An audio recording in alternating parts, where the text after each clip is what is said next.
বলতেছেন আমি রাস্তাটা যাইতেছি আর আমাদের পাশে আরেকটা লোক উনি সবজি বিক্রি করে, গরিব মানুষ অনেক আছে না, একটু ব্যবসা বাণিজ্য করে, কয়েক কেজি পেঁয়াজ কিছু সবজি কপি টপি বিক্রি করে।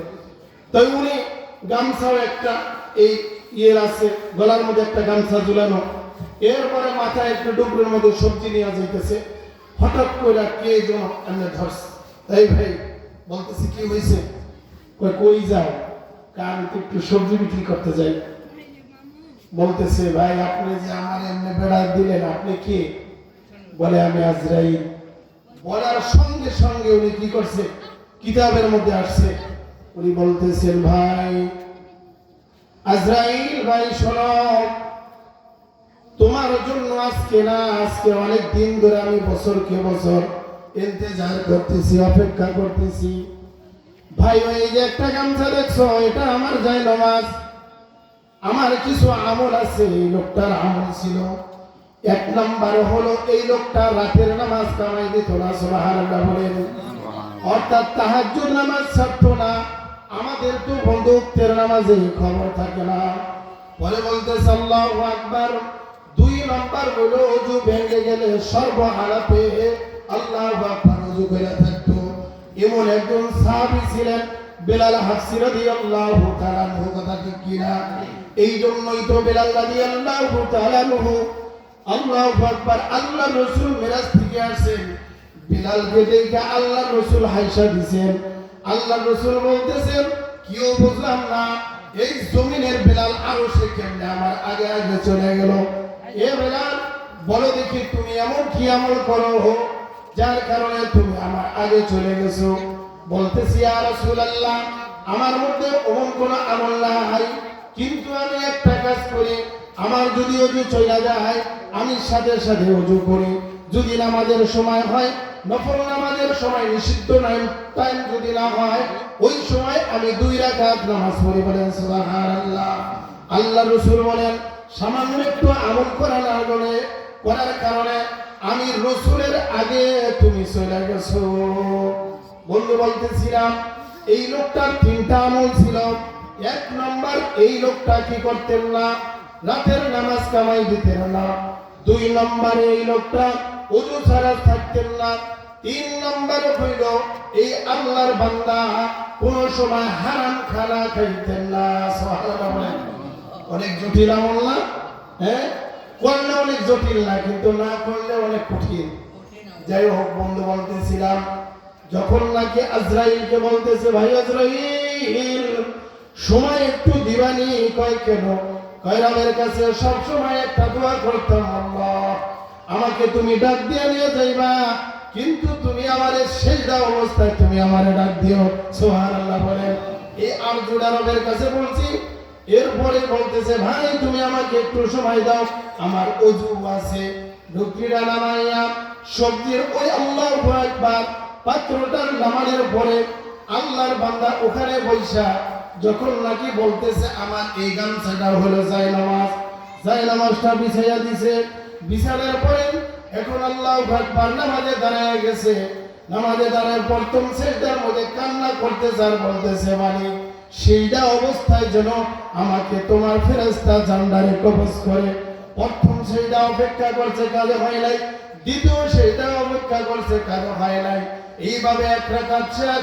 দ্বিতীয় রাকাত কইরা সালাম ফিরাইয়া বলতেছে ভাই আজরাইল তুমি তো আমারে ডাক দিলা না, বুঝলাম না আমারে কেন জানটা কবজ করলা না? বলে ভাই না না না, এইভাবে তোমাকে আমি আল্লাহু আকবার আজকে জান কবজ করার জন্য আসি নাই। সুবহানাল্লাহ বলেন। ওই আসমানের মধ্যে মানুষগুলো বারবার তোমার নাম নেয়, এই জন্য আমি আসি তোমার আমল সুন্দর দেখে। আমি দেখতেছি লোকটা কত ভালো মানুষ, আমি একটু দেখে আসি, এই জন্য তোমাকে নজর দেওয়ার জন্য আমি এখানে আসছি। বলেন সুবহানাল্লাহ। এই জন্য বন্ধু ইমানে কামেল ভালো মানুষ হওয়া দরকার, কথা ঠিক কিনা? আর আপনি আমি যদি জানি যে আজরাইল কি করবেন, কবে আর 5টা বছর সময় দেন, কই কি কল্পনা হইলো একটা, কয়েকদিন আগে এমডিকে পাঠাইছে, কয়েক লক্ষ বলতে 15-20 লাখ টাকা দিয়ে। অনেক মনে করেন অনেক ঋণ হয়ে গেছি, পোলাটা যদি শোনে যে আমি মারা গেছি তাহলে ও মারা যাবো, তো আমার দিন দেওয়া লাগবো, পোলা পান আছে, আপনারা 3-4 বছর আমার সময় দেন। কথা ঠিক কিনা? এমন ইমানদার কে আছে যে বলবে হ্যাঁ আমি এখন রেডি আছে তোমার জন্য অপেক্ষায়? এটা কিন্তু বলাটা খুবই সহজ, কিন্তু করাটা বড় কঠিন। ঠিক কিনা বলেন? এরে বন্ধু, এই জন্য তোমার আমার ইমানে আল্লাহু আকবার মানে কামিল দরকার। ঘটনা বলা মূল উদ্দেশ্য না, উদ্দেশ্য হইল এদের মতো আমি যেন হইতে পারি এই দোয়া সব সময় করা। কথা ঠিক কিনা বলেন? এরে বন্ধু, ভালো কেমনে হবেন? আজকে বেশিরভাগই যদি রাস্তাটা যান, মাঝে মাঝে কিছু মানুষ বোঝে না, না বুঝা কয় হুজুররাই দেশটারে খাইলো।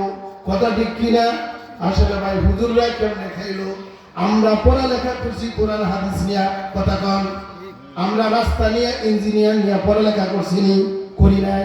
তো এই রাস্তার যে পাশ, এখান থেকে জয়পাড়া পর্যন্ত 1 কিলো অথবা 2 কিলো হবে।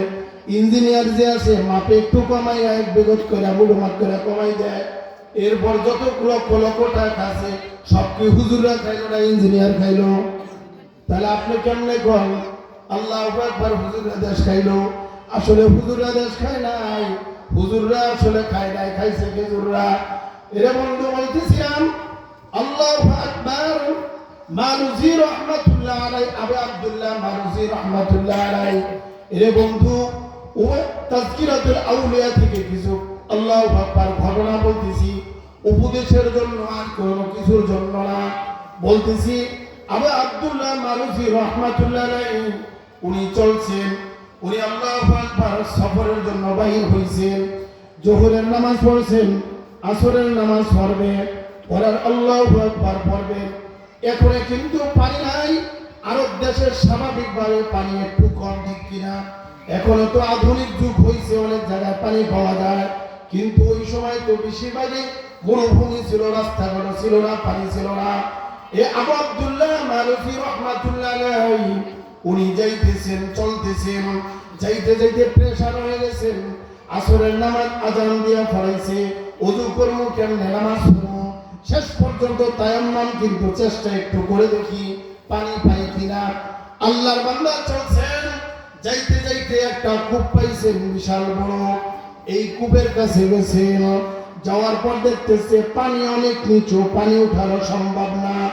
আশপাশের দিক তাকাইছেন, এখন দেখা যায় 7 থেকে 8 বছরের একটা মেয়ে বিল্ডিং এর ছাদের উপর বসে রয়েছে।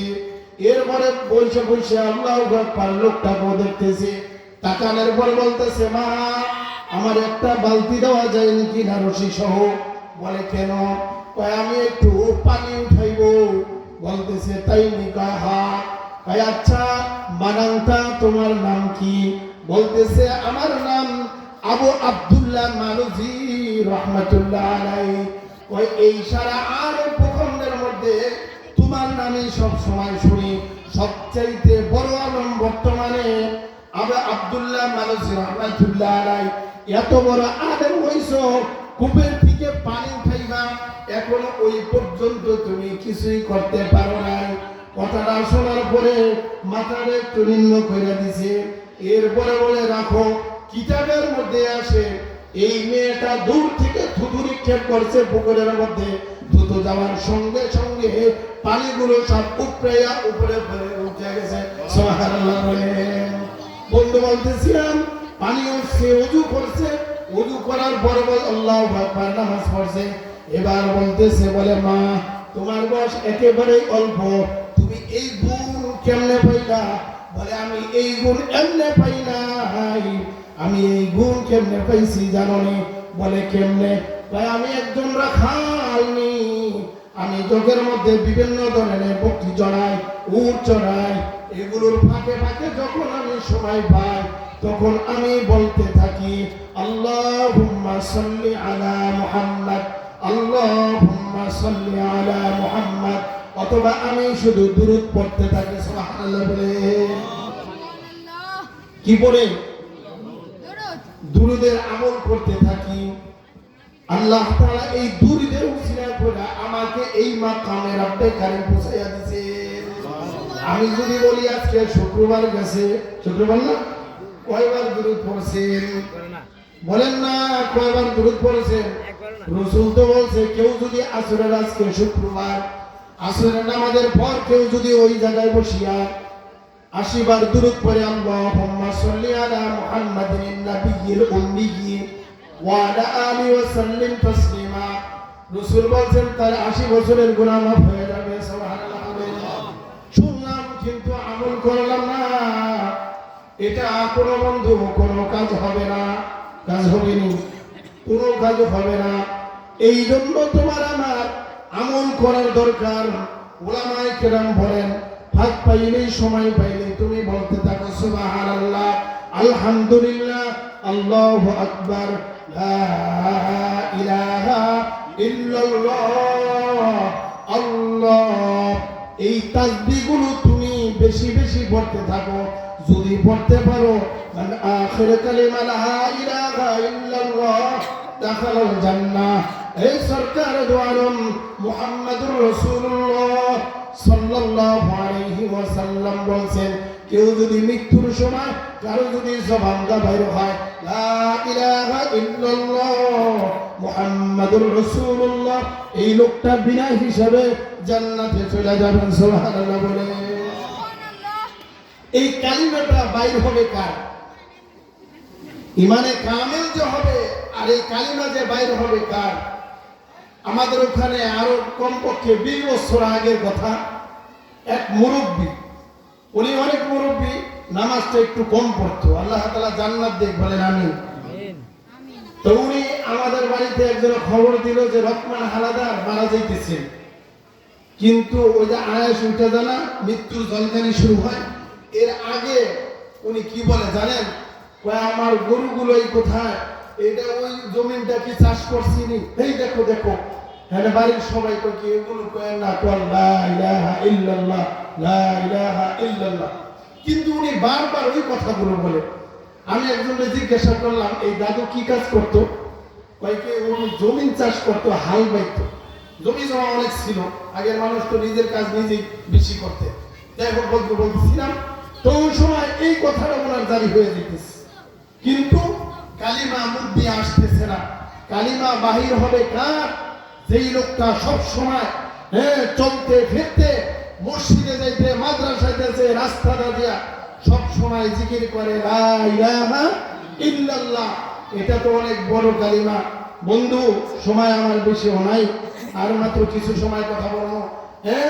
কে কোন সময় মারা যায় কিছু বলা যায়নি, গ্যারান্টি আছে কোনো? আপনারা আমার মসজিদ বালুঘাট মসজিদ, ওখানে এক লোক নাম হলো হাসান সাহ, অনেকে চিনতে পারেন, মসজিদের পাশেই বাড়ি।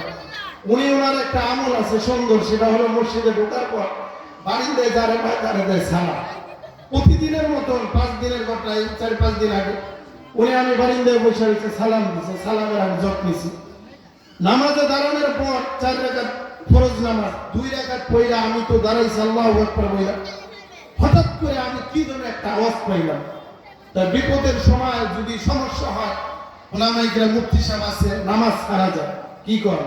একটা মাসলা তো এরকম আছে, আমার জুতা চুরি করে লয়ে যেতেছে, ওই সময় বলতেছে আল্লাহ রাসূল বলছে নামাজ ছাড়া আগে জুতা চোর করো, কারণ এটা একটা জরুরি নামাজ ছাড়ছি, এখন দেখি পেশাব পর্যন্ত করে দিচ্ছে। যাই হোক দরাদরি করে জয়পাড়া নিয়ে এখন ঢাকা এক হসপিটালে আছে। মানে মাথা স্ট্রোক করছে, কি করছে? কথা বলতেছিলাম কি করছে? স্ট্রোক করছে। আমি যে কথা আপনাদের বুঝাইলাম, কে কোন সময় মারা যায় কিছু বলা যায়নি। কথা বলেন, কিছু বলা যায়? এই মুহূর্তে এই মাহফিল থেকে কেউ মারা যেতে পারে, যাইতে পারেনি। তাইলে যেটার গ্যারান্টি নাই, এইটার আমল কেন আপনি আমি করি না? শয়তানে আপনার সামনে আমার সামনে অনেক কিছু দেখায়, ফুল ফল দুনিয়ার রাজনীতি খালি দেখাই দিয়ে থাকে। বাহিরের এই রিয়াল টাকা, বিভিন্ন ধরনের টাকা, এগুলো একসার দেখায় আর বলতে থাকে যে আরো মনে হয় বাঁচবো, আরো মনে হয় বাঁচবো। কথা ঠিক কিনা? এমন করতে থাকে, কিন্তু খবরে যে আপনার আমার বেশি দিন নাই, চইলা যাইতে হবে, এই খবর কি আপনার আমার আছে কিনা? এই জিনিসটা আপনার আমার মাথায় থাকা দরকার, ঠিক কিনা? আল্লাহ তাআলা কোরআনে কারিমের মধ্যে বলছেন কি জানেন?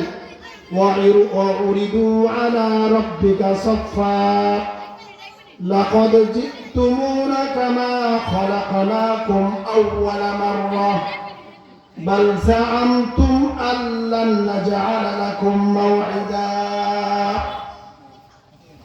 আপনি আমি যে যেখানেই যাই, রব্বে কারীম বলতেছেন অবশ্যই তোমার প্রতিপালকের সামনে তোমাদেরকে লাইন ধরে কাতার দিয়া সফান, আমরা কই না এ সব সোজা করো, কাতার সোজা করো, এইভাবে কাতার দাঁড়াইতে হবে।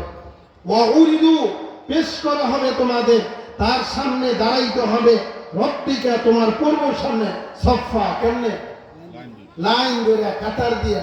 আমার বুঝান তো, যদি কাতার দিয়া দাঁড়ান আর মনের মধ্যে যদি আমি কোনো সমস্যা করি, ধরেন গ্রামের মধ্যে একজনে চুরি করছে, চোর আর করতে পারে না, র্যাব আনছে, র্যাব আনার পর বলতেছে এই গ্রামের কেউ অন্যদিকে যেতে পারবে না, সবাই কাতার দিয়া লাইন ধরে। কোন তো চোরের কি আর এই কলিজায় পানি থাকবো? যেইভাবে হোক সিস্টেম করে ধরবো কিনা, কারণ কি জানে আমি অপরাধী, জানে কি, কিন্তু যে অপরাধী না এ করবো আল্লাহ যেখানে দাঁড়াইতে করে উনি দেয়, আমার কোনো সমস্যা নেই, কথা ঠিক কিনা? কিন্তু এখানে বুক মাইরা কে বলতে পারবে আল্লাহর সামনে দাঁড়ানোর পর আমার কোনো সমস্যা হইব না? কয়জনে বলেন হালাল খানা কে খাইতে পারেন? এটা তো দোহারের মধ্যে নবাবগঞ্জ, দোহার, মুন্সিগঞ্জ, যে একটু বাইরে সেটা অনেক হয়ে গেছে গা, যে যেমনে পারে। আমার কথায় কষ্ট পায় না, হ্যাঁ আমি চাই আপনারা কষ্ট না পান। এই সুদের একটা সয়লাভ চলছে, কথা ঠিক কিনা?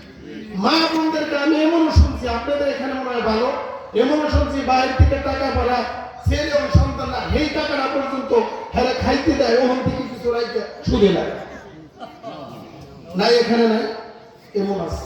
বন্ধু কেন এমন করি? মা বোনরা কি বুঝে না যে কবরের মধ্যে আমার যেতেই হবে? কত মানুষ জানাজা পড়লাম, এই যে দাদুরা বুড়া হয়ে গেছে, এরাও তো যুবক মানুষ ছিল, যুবক ছিল কিনা? এখন দাড়ি পেকে গেছে, আমাদেরও দাড়ি ছিল না, দাড়ি হয়েছে, দুই একটা পাকছে। যদি বয়স হয়, আল্লাহ যদি হায়াত বাড়াই দেয়, তাহলে এরকম নাইলে আগে কবরে চলে যান, ঠিক না? কবরে যাওয়ার পর ভাবেন যে আল্লাহ তাআলা আবার উঠাইবেন, এরপরে জিজ্ঞাসা করবেন কি কি করছো আমার জন্য, বলো। মদিনাতুল মুনাওয়ারায় একটা মাহফিল হয়েছিল, কত তো গান বাজনা, কত দূরে দূরে হইলে বাস ভাড়া করে হুন্ডা নিয়ে চলে যাও, বাড়ির কাছে হয়েছিল, যে দেখবেন এখানে অনেক বাড়িতে মানুষ বসে রয়েছে, বিয়ে রয়েছে, কথা ঠিক কিনা? শুয়ে রয়েছে না, টিপু ছেড়ে বসে রয়েছে, এমনও ঘর দেখবেন এখন, আছে না নাই? অবশ্যই আছে। এরপরও মৃত্যুর কথা স্মরণ হয় না, আর কবে স্মরণ হবে মৃত্যুর কথা বলেন? এই জন্য বন্ধু, আল্লাহ তাআলা যদি বেজার হয়ে যান, তাহলে কিন্তু আপনার আমার সমস্যা আছে। ছোট মানুষগুলো কথা বলতেছি,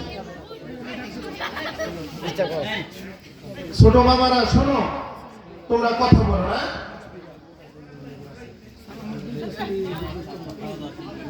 বিশেষ করে আমার ভাইরা যারা রাস্তার মধ্যে আসছেন, প্যান্ডেলের মধ্যে আসলে ভালো হয়। শুরুতেই বলছিলাম আল্লাহ রাসূল বলছেন এটা একটা জান্নাতের বাগান, সুবহানাল্লাহ বলেন। আল্লাহ রাসূলকে সাহাবায়ে কেরাম বলতেছেন, আল্লাহ রাসূল সাহাবায়ে কেরামকে বলেন এই তোমরা ভেস্টের ফল খাইবা?